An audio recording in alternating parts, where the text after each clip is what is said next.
Aujourd'hui, tu faisais une présentation dans le cadre de la journée au HEC. De quoi est-ce que tu nous parlais? En fait, je parlais de l'intelligence artificielle puis des recommandations basées sur l'intelligence artificielle. OK. Donc, au départ, j'ai commencé par expliquer tout ce qui est concernant les consommateurs, donc ce qui a vraiment été étudié par le passé avec les études antérieures. Oui. Puis ensuite, j'ai amené le fait que pour les employés qui doivent absolument utiliser le système d'information qui est donné par leur employeur, OK. ils doivent prendre les choix. Ils n'ont pas le choix d'utiliser ce système-là. Puis, ce qui fait en sorte qu'ils doivent comprendre la logique derrière les recommandations basées sur l'intelligence artificielle. OK. Donc, en considérant ça, il faut faire en sorte que le format de présentation des recommandations soit bien développé, donc à l'aide d'explications pour les aider à comprendre, puis à prendre les meilleures décisions, puis aussi de les considérer quand ils prennent des décisions.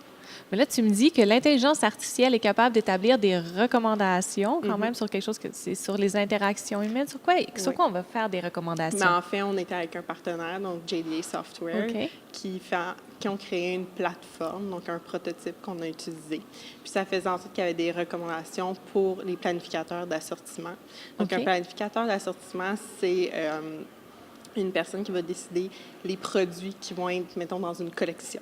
Oui. Mettons qu'on a la collection robe 2019.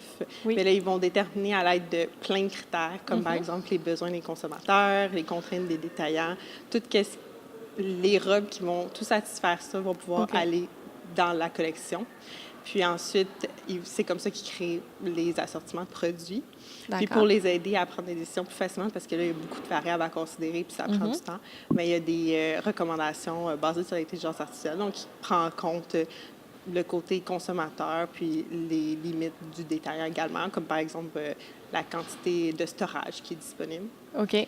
Puis, donc c'est ça, ils font en sorte qu'ils créent une recommandation avec un chiffre. Puis là, le planificateur d'assortiment peut considérer ça, mais avant de considérer, normalement, les gens, il faut qu'ils fassent confiance, puis il faut qu'ils comprennent la logique derrière.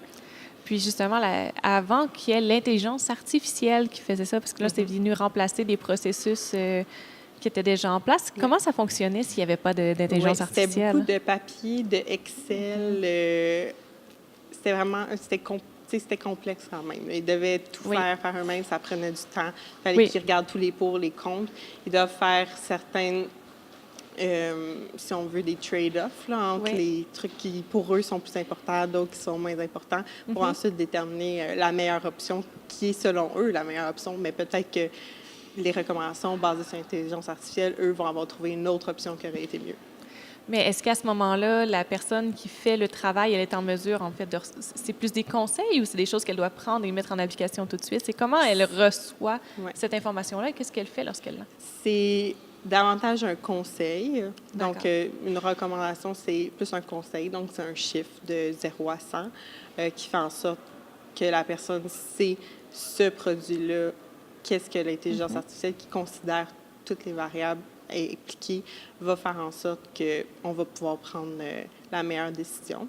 Mais c'est sûr que si eux, ils savent certaines choses, par exemple, l'intelligence artificielle peut prendre les ventes antérieures, mais si elle sait que, je ne sais pas moi, la couleur rouge la saison prochaine, ça va être la couleur tendance, bien là, il faut qu'elle prenne en compte ça dans sa décision, que l'intelligence artificielle, peut-être, elle ne savait pas.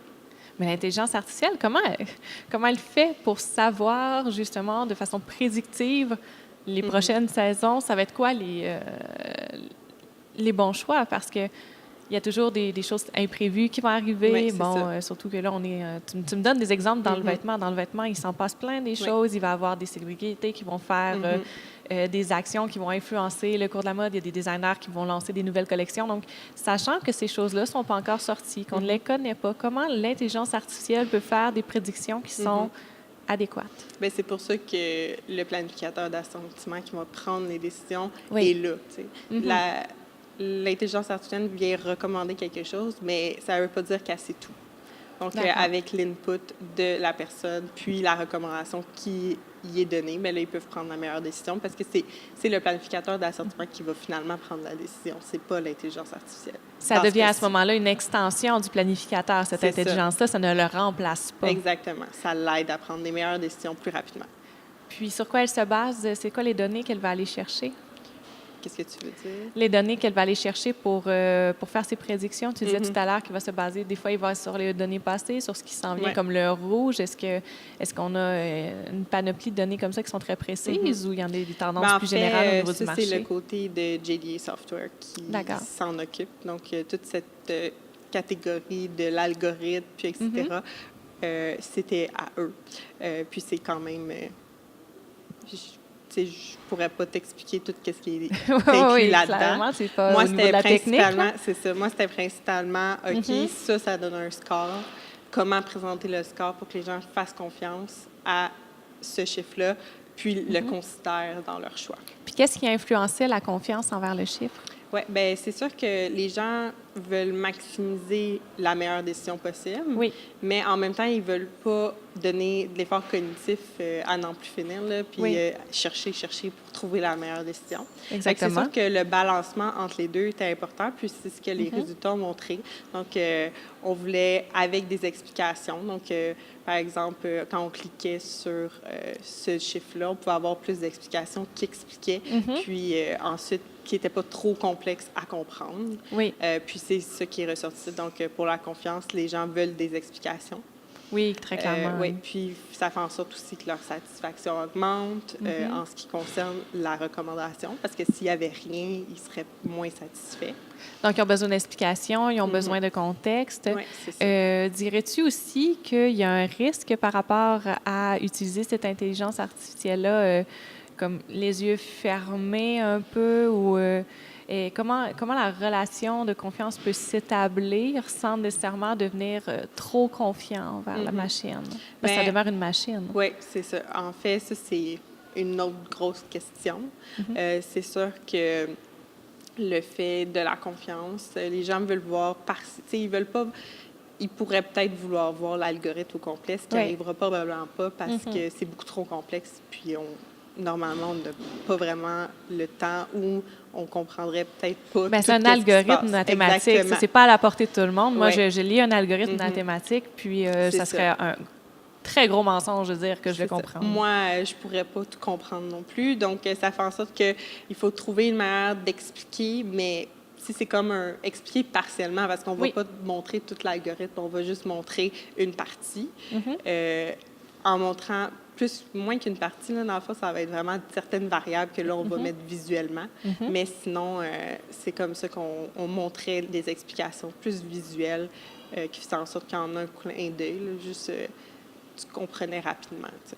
Puis pour toi, là, on parle beaucoup de l'industrie du vêtement. À quel autre type d'industrie tu transposerais le travail que tu as fait au niveau, justement, de développer cette confiance-là? Oui. Bien, c'est sûr que là, ça se concentrait sur l'industrie du vêtement, comme tu as dit, mais il y aurait probablement plein d'autres industries qu'on pourrait aller plus investiguer, parce que ça ne veut pas dire que les résultats de ce qui est arrivé dans notre étude avec la mode, par exemple, arriveraient dans notre industrie.